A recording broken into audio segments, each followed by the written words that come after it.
Hello sa inyong lahat. Ako si May.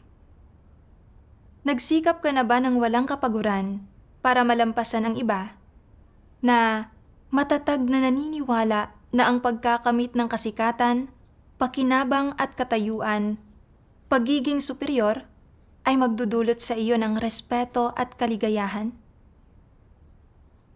Ganyan ang paniniwala ng isang sister mula pa sa murang edad. Hinangad niyang mamukod-tangi sa karamihan at sa ilalim ng matinding pressure, palagi siyang nakikipagkumpetensya sa mga nakapaligid sa kanya. Gumagawa pa nga ng mga bagay na labag sa kanyang konsensya para lang mapabuti ang kanyang pagampan. At sa huli, ay naging isang sales manager. Gayunpaman, sa likod ng titulo, yaman, at papuri, ang natagpuan lamang niya ay panloob na kahungkagan, pagkapagod, at lumalalang kalusugan. Ang pagbabasa ng mga salita ng Diyos ang umakay sa kanya na pagnilayan ang kanyang paghahangad ng superioridad. Sa huli, anong pagpili ang ginawa niya at paano nagbago ang direksyon ng kanyang buhay? Sama-sama nating pakinggan ang kanyang kwento.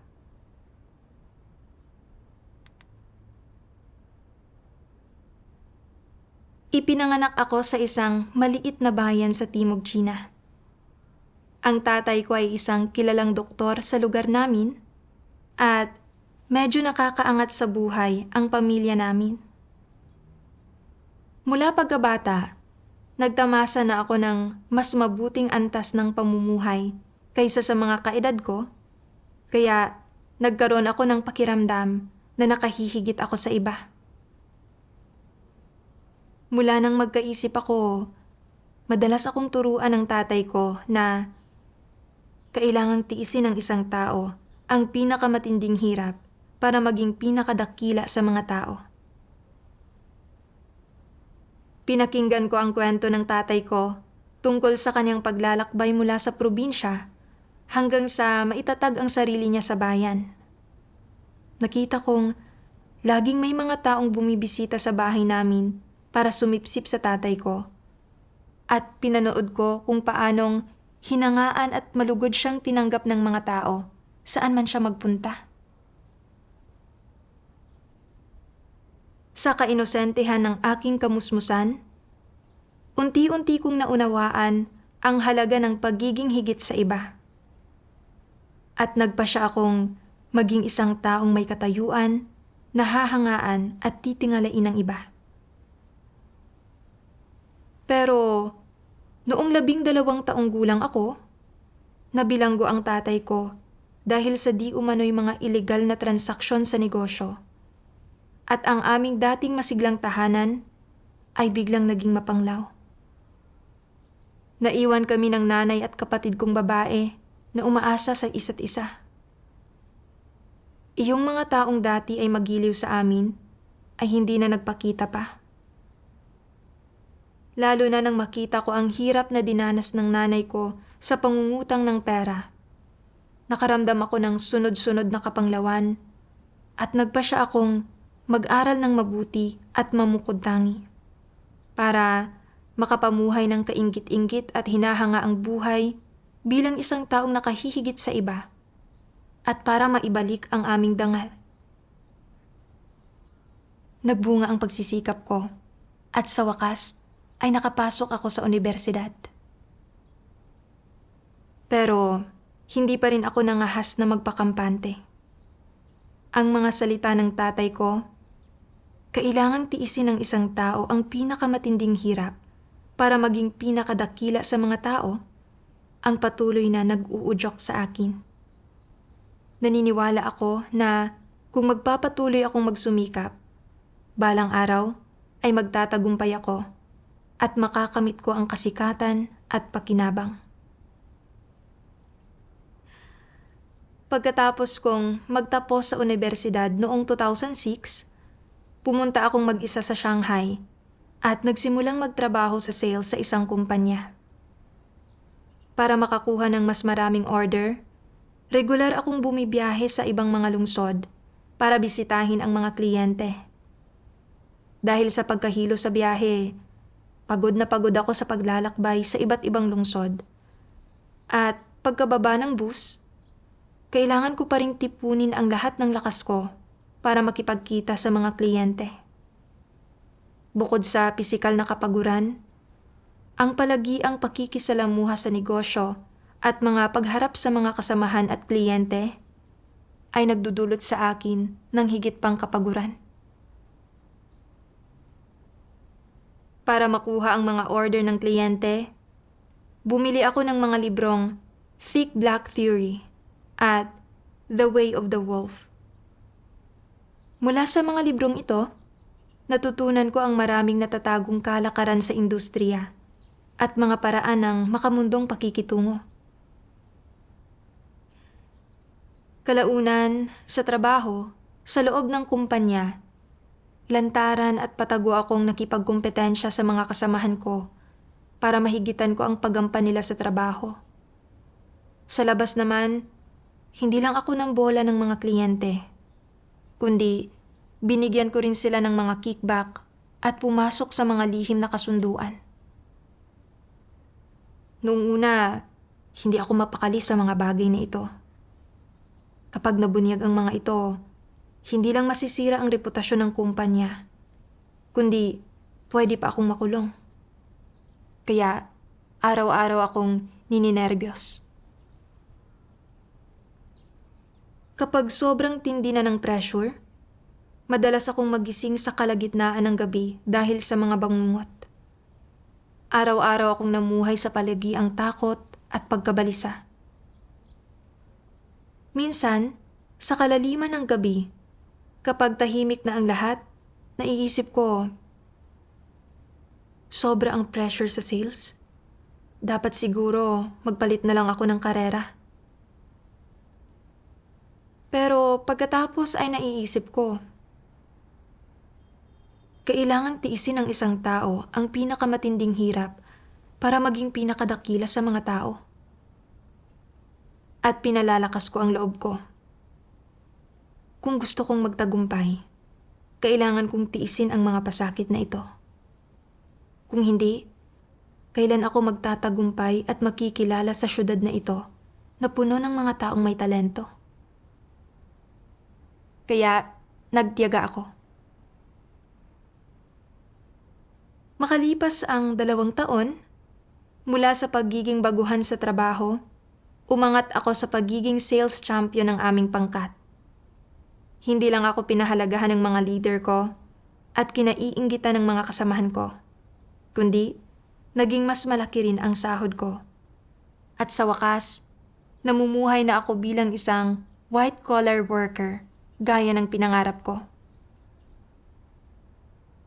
Masayang sinabi sa akin ng nanay ko, "Anak, sa wakas, tapos na ang mga araw ng paghihirap natin. Ngayong napatunayan mo na ang sarili mo, hindi na tayo matatakot na maapi pa. Pakiramdam ko ay kaya ko nang magtaas noo. Kailangan mong magpatuloy sa pagsisikap." Lihim kong sinabi sa sarili ko, hindi lang ako dapat bumili ng bahay at kotse sa Shanghai, kundi kailangan ko ring maging leader sa industriya para makapamuhay ako ng marangal sa mahabang panahon. Noong 2008, hindi pa ako katagalang ikinasal. Ipinangaral sa akin ng mga biyanan ko ang ebanghelyo ng makapangyarihang Diyos sa mga huling araw. Pagkatapos basahin ang mga salita ng Diyos, labis akong naantig sa 3 yugto ng gawain ng Diyos para iligtas ang sangkatauhan. Lalo na nang makita kong ang mga salitang ipinahayag ng makapangyarihang Diyos ay ang katotohanan at na ibinunyag ng mga ito ang maraming hiwaga na hindi alam ng sangkatauhan. Lubos akong naakit sa mga salita ng makapangyarihang Diyos at kasama ng asawa ko, tinanggap namin ang ebanghelyo. Matapos matagpuan ang Diyos, sama-sama kaming nagtipon, nagbasa ng mga salita ng Diyos, at umawit ng mga himno para purihin siya. Nagbahagi rin sa amin ang mga kapatid ng kanilang pagkaunawang batay sa karanasan.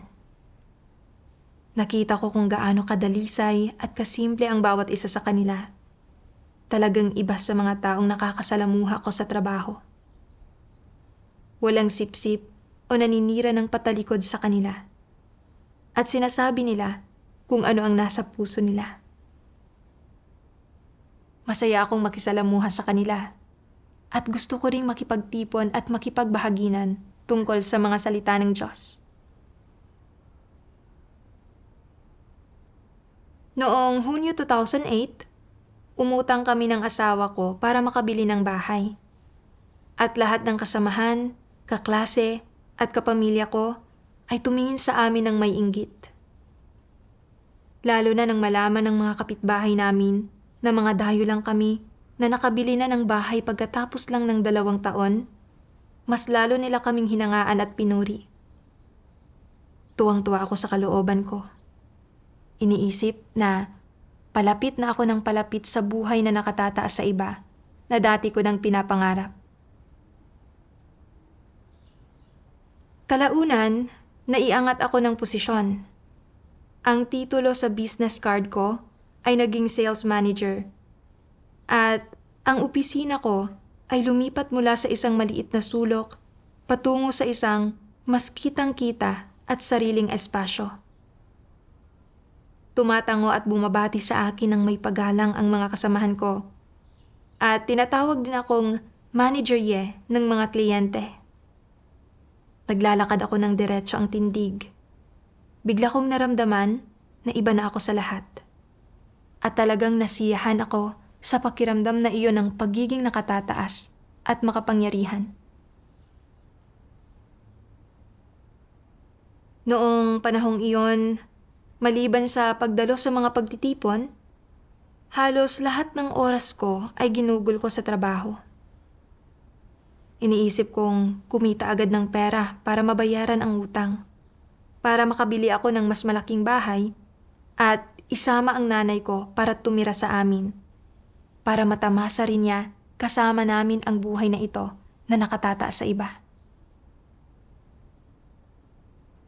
Habang lumalaki ang kumpanya, ang mga patakaran at regulasyon ay naging mas mahigpit at mas komplikado.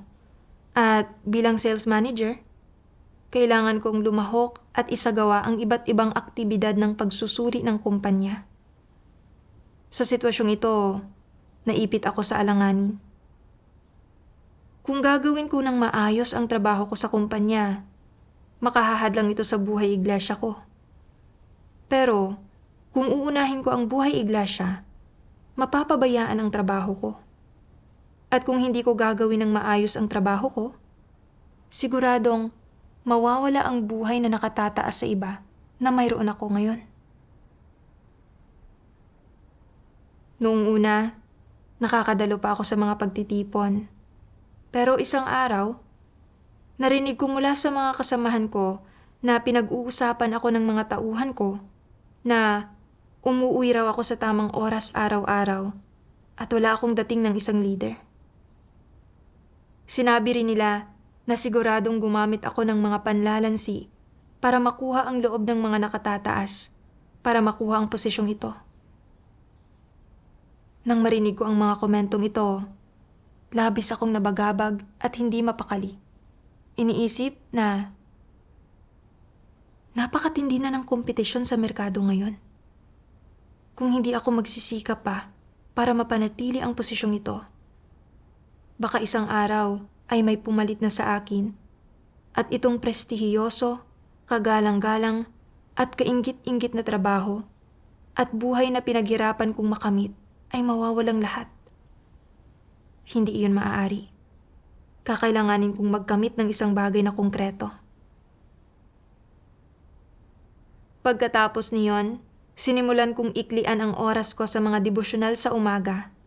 At kung minsan, wala na akong oras sa mga devosyonal at nagmamadali na lang akong pumasok sa trabaho. Pagkatapos ng trabaho, kung walang pagtitipon, Sinisikap kong manatili sa kumpanya at mag-overtime. Bukod pa dyan, sinisikap kong dumalo sa bawat pagpupulong na may kainan kasama ang mga nakatataas at mga kliyente at pilit akong ngumingiti kapag kasama sila. Sa totoo lang, alam kong hindi naaayon sa layunin ng Diyos ang ginagawa ko at nasusuklam ako sa sarili ko sa pambubola sa iba ng ganito. Pero kapag naiisip kong ito lang ang paraan para mapatatag ang posisyon ko, ipinagpatuloy ko na lang ito. Noong panahong iyon, halos palagi akong dumarating sa mga pagtitipon kung kailan magsisimula na ang mga ito. At may mga pagkakataon pa nga na hindi ako nakakadalo sa mga pagtitipon dahil sa ilang araw na business trip. Sa tuwing kinukumusta ng mga kapatid ang kalagayan ko, nakokonsensya ako, pero wala akong magawa. Ang matagal na irregular na pamumuhay at mental na pressure ay nagdulot ng pagsama ng kalusugan ko. Noong una, nalalagas lang ang buhok ko. Pero kalaunan, patuloy na tumaas ang timbang ko at ang mga binti ko ay napuno ng mga lilang tuldok.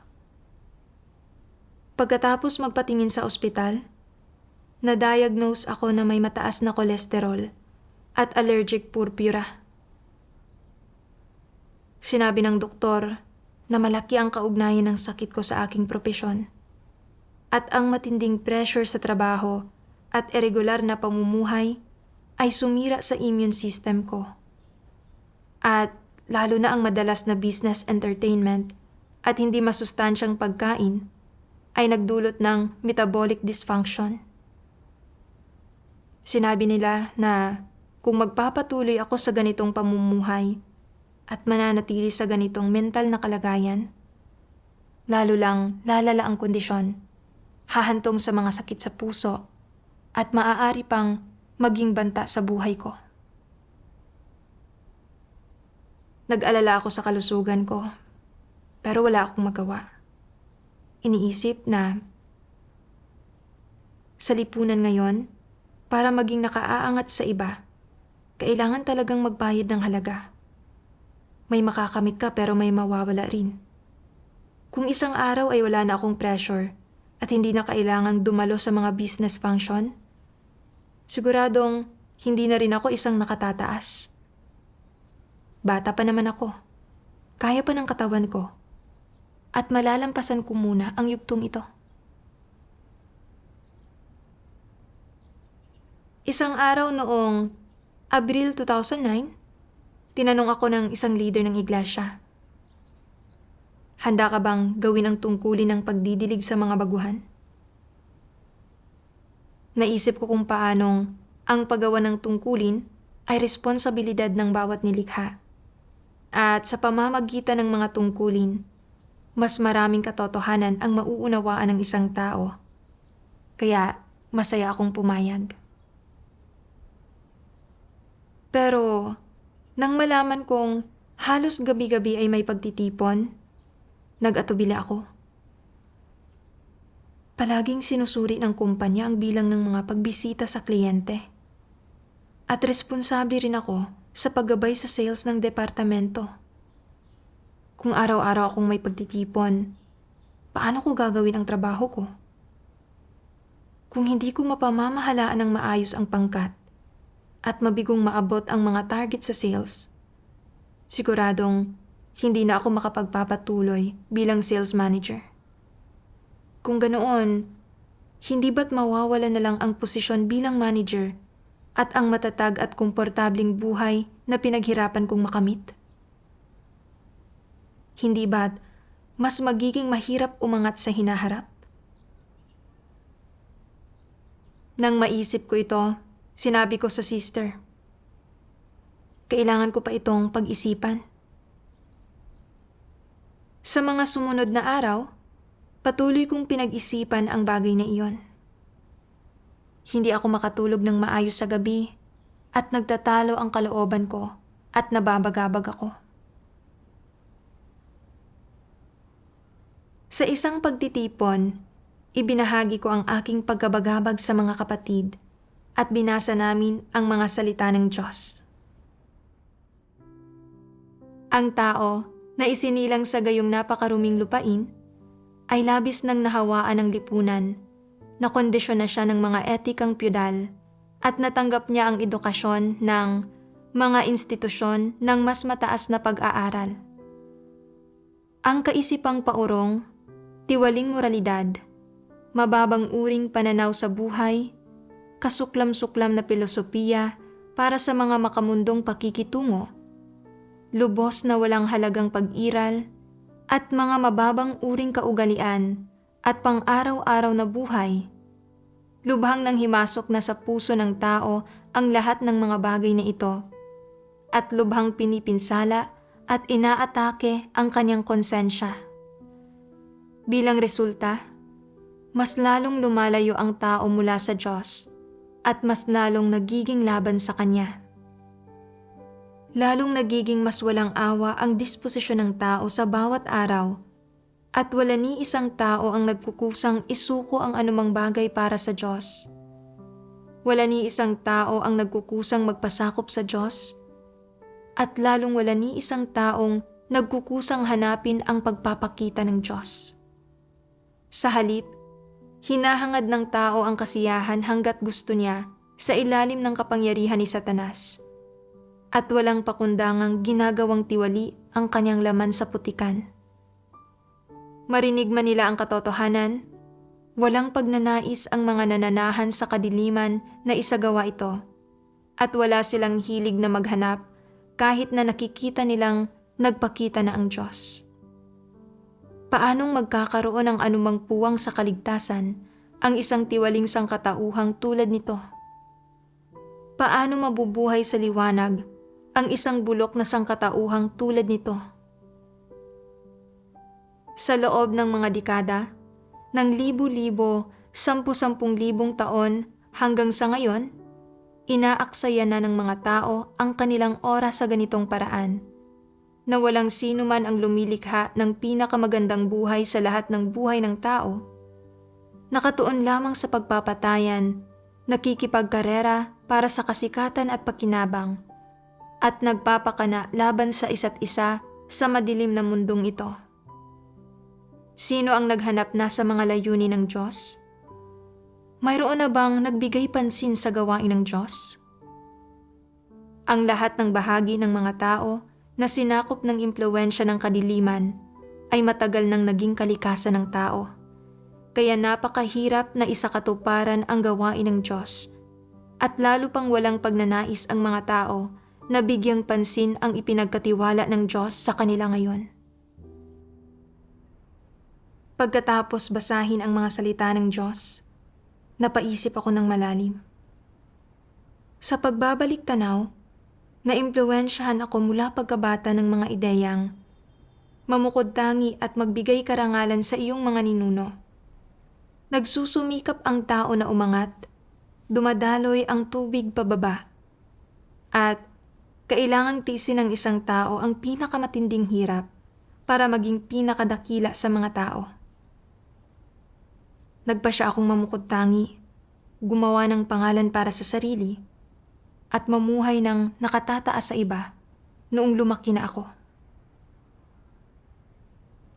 Para makamit ito, nag-aral ako hanggang kalaliman ng gabi noong estudyante pa ako. At pagpasok sa trabaho, isinuko ko ang aking mga prinsipyo para magkaroon ng pwesto. Pumasok sa mga lihim na kasunduan sa mga kliyente para makakuha ng mga order. Palagi akong nag-aalala na malalantad ang mga ginagawa ko at masisira ang reputasyon ko. At ang matinding pressure ay nakaapekto sa aking katawan at isipan.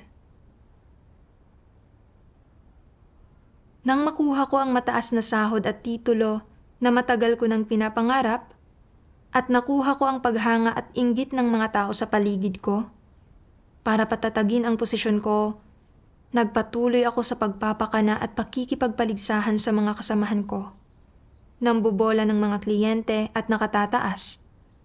At araw-araw kong inilulubog ang sarili ko sa iba't ibang pakikisalamuha sa negosyo. Ang matagal na irregular at hindi malusog na pamumuhay ay nagdulot sa katawan ko na magpakita ng mga babala. Pero para sa kasikatan at pakinabang, hindi ako nangahas na huminto.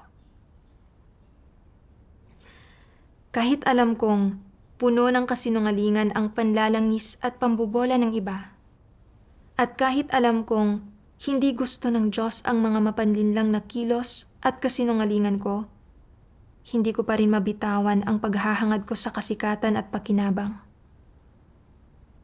Kahit na isakripisyo ko ang kalusugan ko, lumiban sa mga pagtitipon, at hadlangan ang paglago ng buhay ko, mas pinili kong maingat na panatilihin ang trabaho ko na naging dahilan para mamuhay ako araw-araw sa sakit at pagdurusa. Pagkatapos ay nagnilay ako.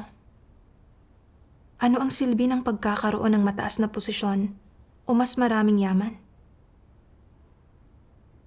Naisip ko ang mga sikat na tao, mayayaman at mga kakilala ko na matapos makamit ang kasikatan, pakinabang at katayuan, ay naghanap ng pananabikan dahil sa kahungkagan sa kanilang kalooban. Ang ilan ay sadyang lumabag sa batas at nabilanggo. Ang ilan ay lumabag sa mga batas ng moralidad na humantong sa pagkawasak ng mga pamilya at pagkasira ng kanilang reputasyon. At ang ilan pa nga ay pinili ang pagpapatiwakal, tinatahak ang landas na wala ng balikan. Ang tatay ko ay isang buhay na halimbawa nito. Dati ay napakataas ng kanyang katayuan at napakaraming pumupuri at humahangang iba sa kanya. Pero dahil sa kasakiman, sumunod siya sa masasamang kalakaran.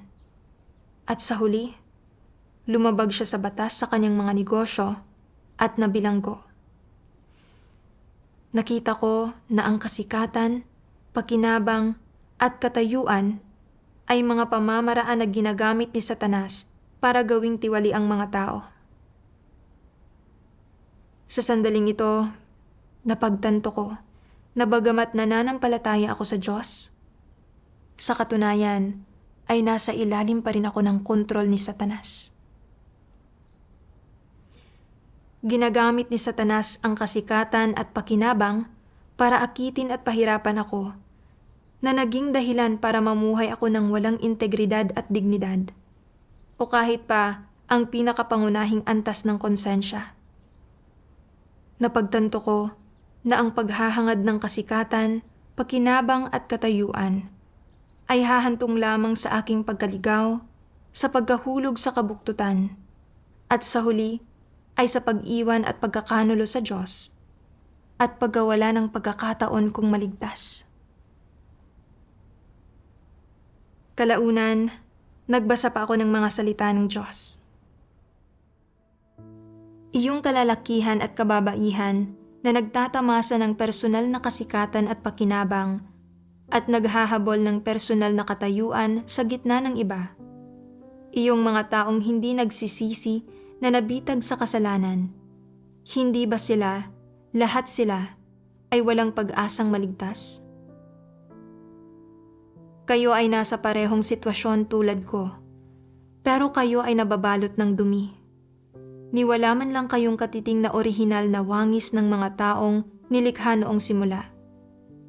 Higit pa rito, sapagkat araw-araw ninyong tinutularan ang wangis ng maruruming espiritu, ginagawa ang ginagawa nila at sinasabi ang sinasabi nila. Ang lahat ng parte ninyo, maging ang mga dila at mga labi ninyo, ay nakababad sa mabahong tubig nila. Hanggang sa puntong ganap na kayong nababalutan ng gayong mga mantsa at wala kahit isang parte ninyo ang maaaring gamitin para sa gawain ko. Masyado itong makadurog puso. Namumuhay kayo sa ganitong mundo ng mga kabayo at baka. Pero sa totoo lang ay hindi kayo nakararamdam ng pagkabagabag. Puno kayo ng galak, at namumuhay kayo ng malaya at magaan. Lumalangoy kayo sa paligid ng mabahong tubig na iyon, pero hindi ninyo talaga napagtatantong nahulog na kayo sa ganoong suliranin. Bawat araw, nakikisama kayo sa maruruming espiritu at nakikisalamuha sa mga tae, at talagang bulgar ang buhay ninyo.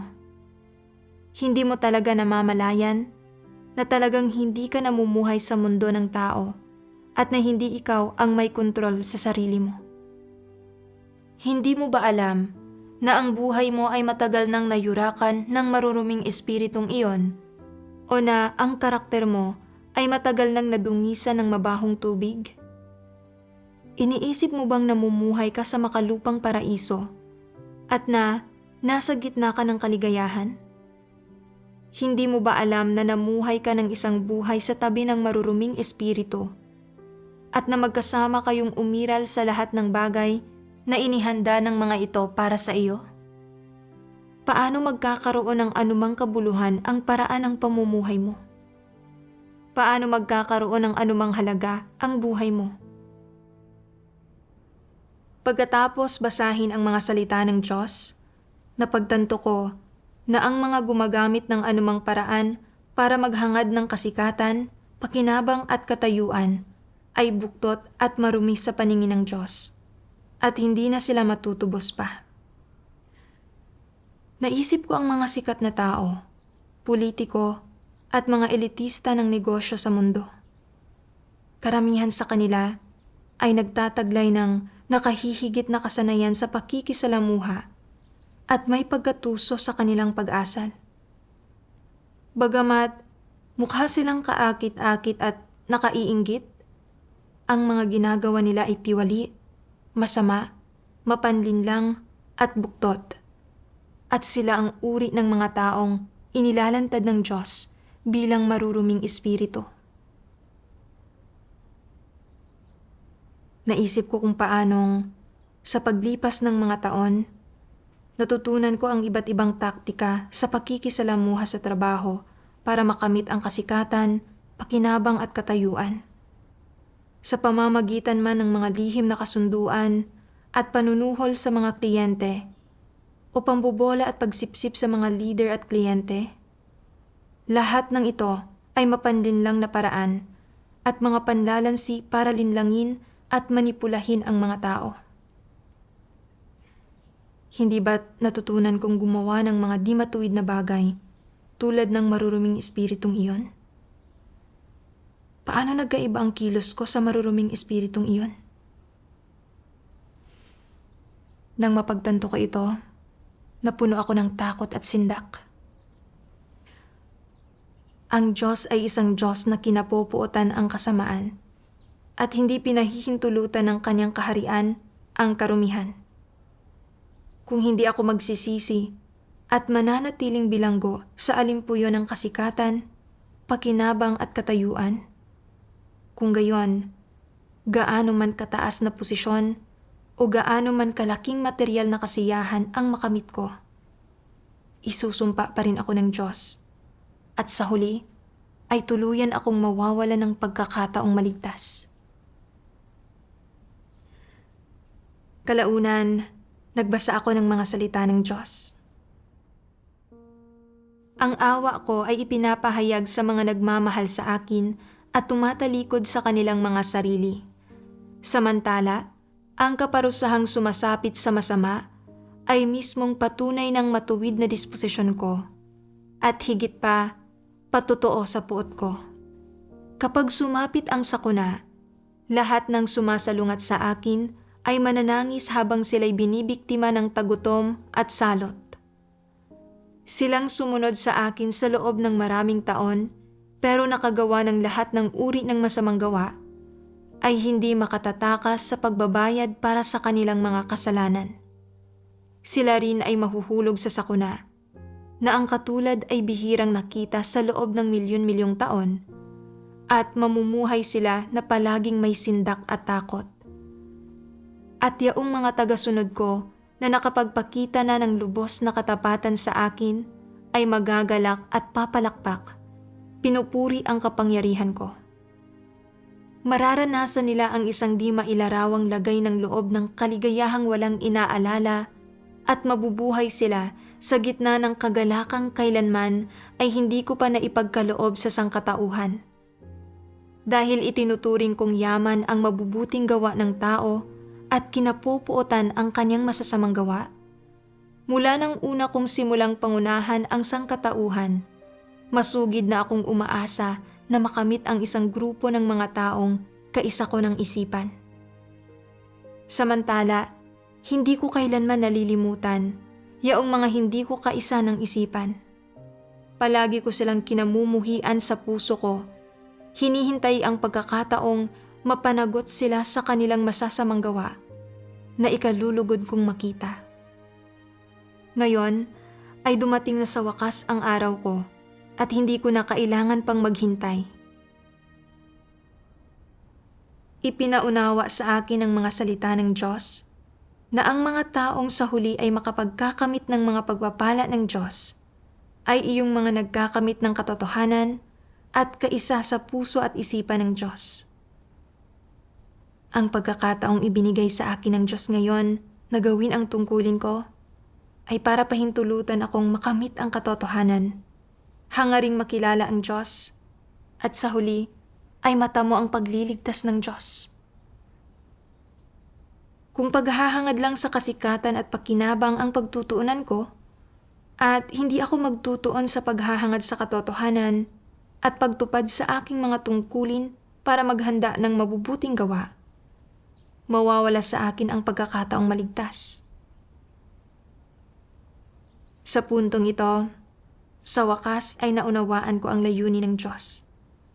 At napagtanto kong ang pagkakataong ito na gawin ang tungkulin ko ay pagliligtas ng Diyos sa akin na tinutulungan akong makatakas mula sa kumunoy ng kasikatan, pakinabang at katayuan.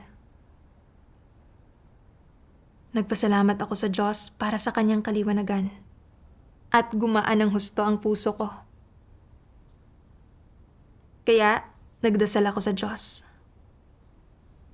O Diyos, salamat sa kaliwanagan ng iyong mga salita. Hindi ko na isasaalang-alang ang mga hirap sa trabaho o ang mga pakinabang o kawalan sa katayuan. Handa akong magpasakop sa iyong mga pagsasaayos at gawin ang aking tungkulin. Kalaunan, tinanggap ko ang tungkulin ng pagdidilig sa mga baguhan. Sa araw, nagtatrabaho ako sa kumpanya. At pagkatapos ng trabaho, nakikipagtipon ako kasama ang mga kapatid para makipagbahaginan tungkol sa mga salita ng Diyos. At halos huminto na ako sa pagsali sa mga social event ng kumpanya. Bagamat medyo mahirap at nakakapagod ang tungkulin ko, panatag at masaya ang puso ko. Ang hindi ko inaasahan ay sa loob ng ilang sunod-sunod na buwan, hindi lang naabot ng pangkat ko ang mga target sa performance. Kundi, pumirma rin ng ilang order ang mga kliyente na sa pamamagitan lang ng tawag ko napapanatili at pinuri pa ako ng superior ko sa pamamagitan ng pagbanggit ng pangalan ko sa isang pagpupulong ng kumpanya. Sobrang nasabik ako at natuwa. At nakita ko ang kamay ng Diyos na namamatnugot at may kataas-taasang kapangyarihan sa lahat ng bagay na ito. Noong Nobyembre 14, 2009, nahalal ako bilang leader ng iglesia. Alam ko na isa itong magandang pagkakataon para maunawaan at makapasok sa mga katotohanang realidad at na hindi ko pwedeng biguin ang Diyos. Napakaabala ng tungkulin ng isang leader. At para magawa ito ng maayos, hindi ko pwedeng isabay ang trabaho. Kaya, alam kong oras na para magbitiw ako. Noong nagkaipon na ako ng lakas ng loob para magbitiw, naglabas ng abiso ang kumpanya na nagsasabing maaari nilang ayusin ang mga local residence permit para sa aming mas matatagal na empleyado. At sa sitwasyon ko, pwede akong direktang mag-apply para sa local household registration. Nang makita ko ang benepisyong ito, medyo natinag ako. Naisip ko, ang pagkakaroon ng local household registration ay isang bagay na pinapangarap ng maraming dayo. Hindi lang ako magkakaroon ng mas magandang buhay at mga benepisyo sa Social Security, tataas din ang katayuan ko sa lipunan at mas maraming tao ang rerespeto sa akin. Isa itong pambihira at mahirap na makuhang pagkakataon. Kung magbibitiw ako, hindi na ako kailanman magkakaroon ng ganito kagandang pagkakataon muli.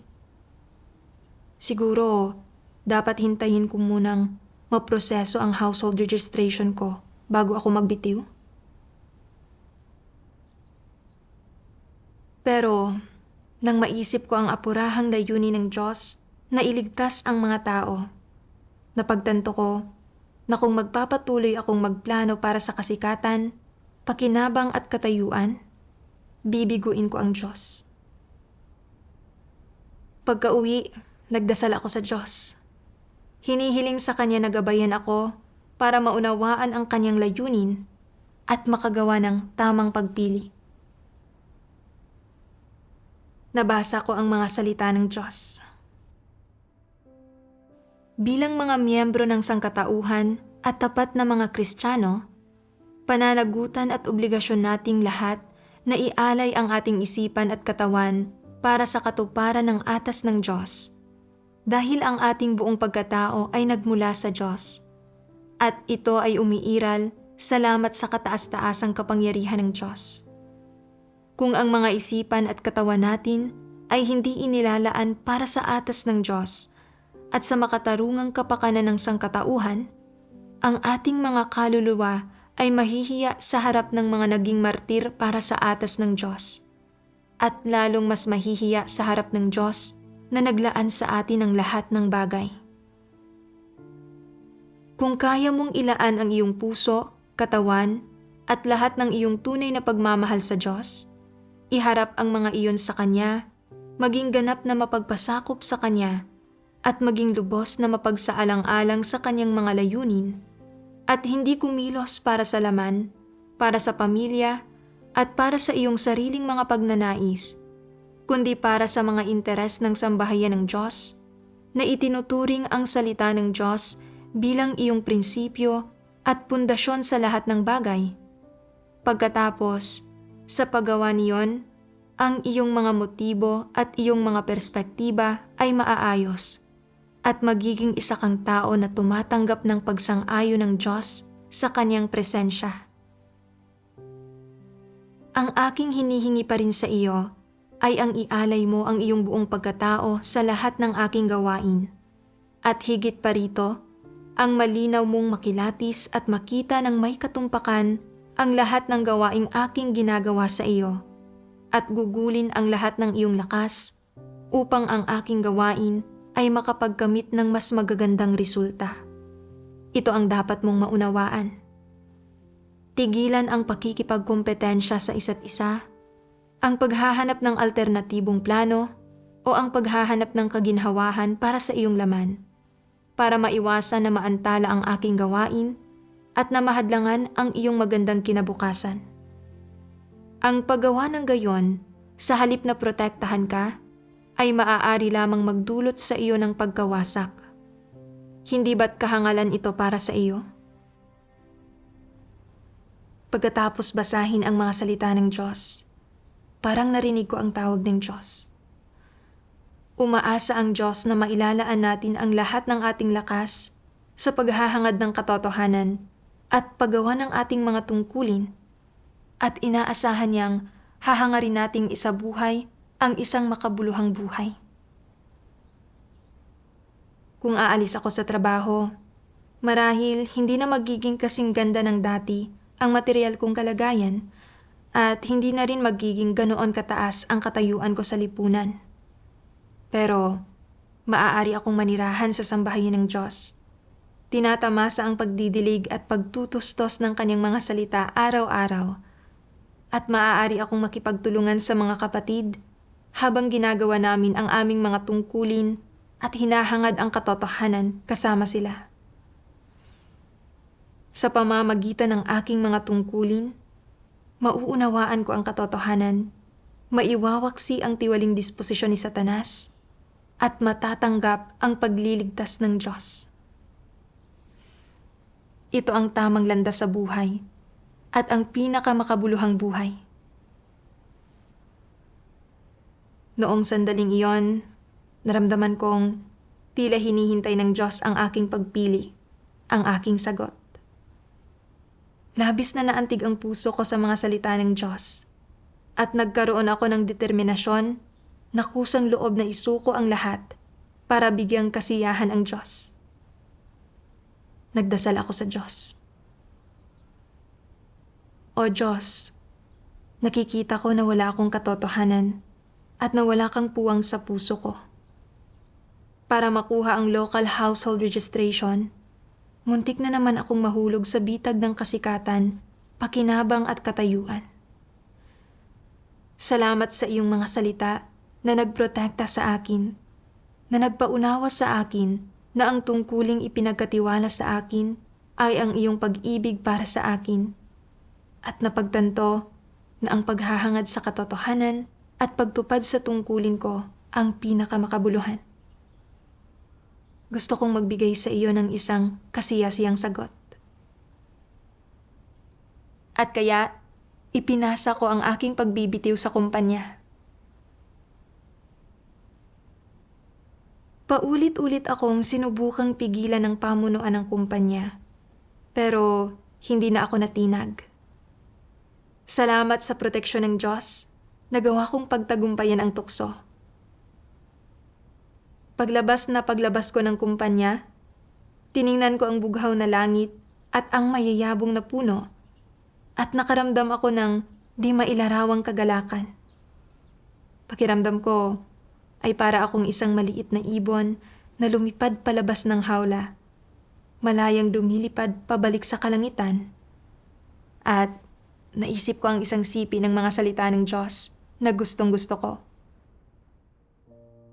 Kapag ang mga tao ay may mga tamang layon sa buhay, nagagawang hangarin ang katotohanan at umaasal ayon sa katotohanan, kapag ganap silang nagpapasakop sa Diyos at nabubuhay ayon sa kanyang mga salita, kapag panatag at maliwanag ang pakiramdam nila sa kaibuturan ng kanilang puso at walang kadiliman sa kanilang puso, at kapag nakakapamuhay sila ng lubos na malaya at napalaya sa presensya ng Diyos, saka lamang sila nagtatamo ng tunay na buhay ng tao, at tanging ang gayong mga tao ang nagtataglay ng katotohanan at pagkatao. Bukod pa rito, ang lahat ng katotohanang naunawaan at nakamit mo ay mula sa mga salita ng Diyos at mula sa Diyos mismo.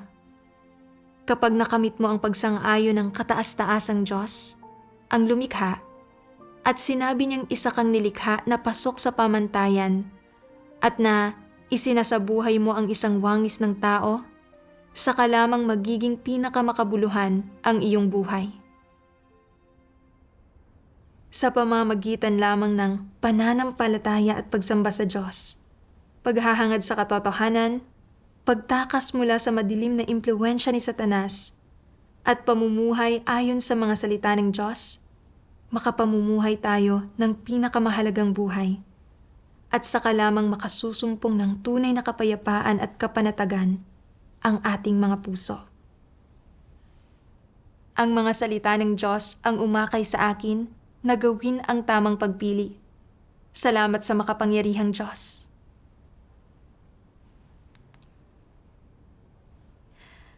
Sinasabi sa atin ng kwento ng sister na ito na ang kasikatan, pakinabang at katayuan ay hindi makapagdudulot sa atin ng tunay na kaligayahan o isang magaan at payapang kalooban. Tanging ang mga salita ng Diyos ang makatutulong sa atin na mahanap ang tamang direksyon na hahangarin at maglalagay sa atin sa tamang landas sa buhay. Anong mga kabatiran ang natutunan ninyo mula sa kanyang karanasan? Huwag mag-atubiling ibahagi ang inyong mga saloobin sa comment section. Manatiling nakatutok para sa mas marami pang tunay na patotoo ng mga Kristiyanong nakararanas ng pagdadalisay at pagbabago sa pamamagitan ng mga salita ng Diyos.